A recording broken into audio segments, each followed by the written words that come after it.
La question de transport reste un casse-tête pour plusieurs habitants de la ville de Pointe-Noire. Cette situation crée une confusion auprès de la plupart des usagers qui se disent déjà confrontés au manque des moyens financiers.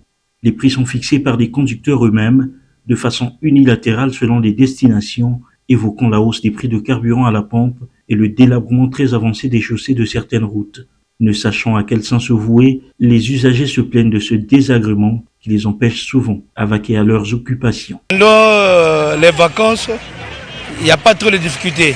Mais dès qu'on a repris avec la rentrée scolaire, il y a des difficultés. Donc, même pour arriver à Luandili, il faut emprunter 200 cents. Vous prenez le 100 d'ici, vous arrêtez au marché Kwiku, vous payez 150. Et au marché Kwiku, vous arrivez à l'hôpital de Luandili, vous payez 300. Ça se fait pas. Les chauffeurs des bus et minibus appartenant essentiellement aux particuliers sectionnent les itinéraires fixés par les autorités municipales, ce qui est à l'origine d'un phénomène communément appelé demi-terrain. Ils évoquent par ailleurs les embouteillages causés par l'étroitesse des voies et le délabrement des routes. Le fond Tchétché à Siafoumou, ça nous fait pratiquement 28 km. Donc le chauffeur, quand tu quittes ici, là, que les voies ne sont pas correctes, les chauffeurs ne sont pas bonnes, donc du coup il se dit quoi? Bon, si je vais avec 250 francs, déjà je perds le temps dans les embouteillages et je reviens avec 150 francs, c'est un manque à gagner pour moi.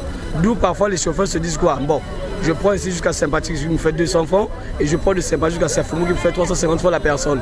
Voilà pourquoi aujourd'hui les clients se plaignent et se mettent à dire ici et là que bon, on a augmenté le tarif, on n'a pas augmenté le tarif. C'est vu les voies actuelles, les voies sont vraiment foutues, sont vraiment gaspillées. L'augmentation du prix du carburant en partie. Mécontent de la surenchère des tarifs et demi-terrains, le président de la Fédération syndicale des professionnels des transports en commun du Congo, Bienvenu Mabiala, fustige ce comportement des transporteurs. L'état de route a quoi à voir avec l'augmentation de tarifs? Ça n'a pas de rapport. Est-ce qu'en augmentant les tarifs, il n'y aura plus de trous? Il y aura toujours des trous. Donc c'est comme s'ils n'ont rien fait. La mairie est en train de fournir les efforts. Prenons notre mal en patience. Mais cela ne veut pas dire qu'on augmente les tarifs. Non. C'est le mauvais foi. On n'aime pas nos parents, nous-mêmes. Puisque quand on augmente, là, ta femme rentre. Ton enfant va rentrer, ton neveu va rentrer, ta mère. Donc nous mettons nos parents en difficulté. Et nous n'encourageons pas ça, monsieur le journaliste. On est en train de fournir beaucoup d'efforts pour chercher un peu à éradiquer ce phénomène. Mais s'il n'y a pas l'homme en uniforme à côté, c'est difficile. Que nous sommes en train de faire un travail de fond avec la circulation routière et différents corps d'intervention pour tous les chauffeurs délinquants qui ne respecteront pas les principes organisationnels. À ce moment-là, tant pis pour eux. Parce que dès que nous allons finir la réunion, au sein de cette réunion, on aura 10 jours qu'on va faire la sensibilisation. Maintenant, après les 10 jours, les opérations vont commencer. Tant pis pour ceux qu'on va arrêter. Si on t'attrape, le permis est suspendu pour 3 ans. Alors, si on te suspend le permis, c'est que tu ne peux plus travailler. Ces pratiques qui ne respectent guère les dispositions en vigueur en matière de transport en commun sont quelquefois encouragées par les usagers eux-mêmes, indique le président de la FESITEC. Moi, je martèle surtout sur les usagers. Nous sommes 16 personnes. On nous oblige l'itinéraire et nous on accepte. Lesquels qui encouragent le mal. Vous arrivez, vous empruntez le bus, on vous impose 300, vous acceptez de payer les 300. Lesquels qui encouragent le mal. Mais c'est nous. Donc les usagers doivent aussi aider les syndicalistes, doivent aussi aider la police, la sécurité routière qui est en train de faire le travail. Sinon, ça serait difficile. Bienvenu Mabiala rappelle également les mesures prises contre tout contrevenant. Si on attrape un chauffeur en train de faire les demi-terrains, son permis sera bloqué à la sécurité routière pendant 6 mois. Si on vous attrape en train d'augmenter les tarifs, votre permis est suspendu. Cette problématique, longtemps décriée dans la ville océane, devrait en tout cas attirer l'attention des pouvoirs publics qui ont le devoir de prendre des mesures durables en vue de son éradication pour soulager tant soit peu les Pontenegrins face à ces pratiques illicites qui ont des répercussions sur le portefeuille des usagers. Les ressortissants de Gomboma, avec à la tête le ministre Hugo Londeli, ont célébré les 115 ans d'anniversaire de la création du district de Gomboma, couplé en mémoire de l'ancien ambassadeur du Congo en France, homme de lettres et natif de Gomboma, Henri Lopez, décédé et inhumé en France. Ce à travers une messe d'action de grâce dite en la cathédrale Sacré-Cœur de Brazzaville par l'évêque de Gomboma, Urbain Gassongo. Gomboma, fort de ses atouts et des talents promus à l'image de l'ancien ambassadeur du Congo, homme de sciences et de lettres, qui à ce stade, à plus de 45 jours depuis sa mort, reste une cité d'histoire. Ses souvenirs vivaces ont poussé Hugo Londeli et ses frères et sœurs du coin de se remémorer à travers une messe d'action de grâce dite par l'évêque de Gomboma, Urbain Gassongo. Dans son homélie tirée du livre de Philippiens chapitre 2 au verset 11, il appelait les natifs de Gam City à l'unité afin de voir cette cité se développer. Dans le Christ, on se réconforte les uns les autres. Si l'on s'encourage avec amour, recherchant donc l'unité, malgré la diversité de pensées d'autrui. On ne vient pas à Gomboma pour faire ses intérêts, mais on fait la politique du développement de la contrée. Filles et fils de Gomboma, choisissant de conjuguer au passé, au présent, au futur, l'amour créateur, récréateur et rédempteur. Et Henri Lopez nous donne des pistes pour sauver la culture.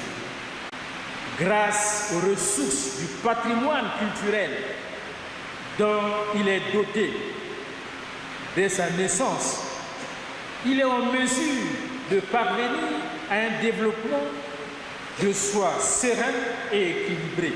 Le pardon, l'unité et la réconciliation, ce sont les maîtres mots retenus par ces derniers au cours de cette messe eucharistique. Nous venons d'avoir une pensée pieuse pour le ministre Henri Lopez. Il a beaucoup fait à Gomboma, il y a tout un lycée qui porte son nom. Aujourd'hui, je crois que c'est une journée particulière parce qu'on a parlé de l'unité.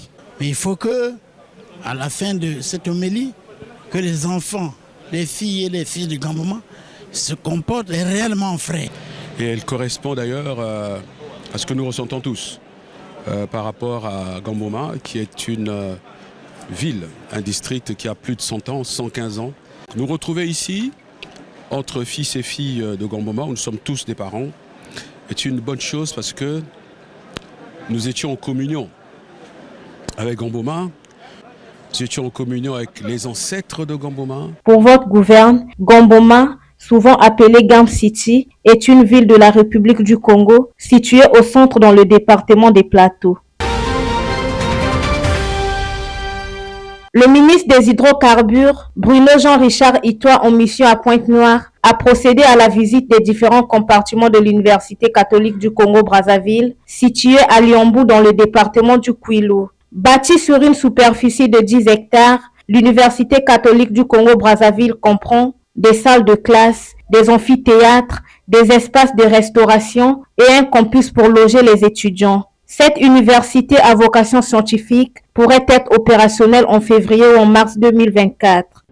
Pour nous, Conférence épiscopale du Congo, association des fondateurs de l'Université catholique du Congo-Brazzaville, nous sommes en train de travailler pour une rentrée en mars. Parce que, Dieu merci, le système LMD accorde de l'importance au semestre. Donc, si nous commençons en mars, nous pouvons encore tenir un semestre et organiser un deuxième pour boucler une année d'enseignement. En sa qualité de président du comité de pilotage, Bruno Jean-Richard Itoa s'est imprégné de ce qui reste encore à faire, question de rendre opérationnelle cette structure dans les plus brefs délais. Il a visité tour à tour les bâtiments abritant la faculté des sciences et technologies, les dortoirs et les autres pavillons. Arbure promettait venir voir l'avancement des travaux de l'université.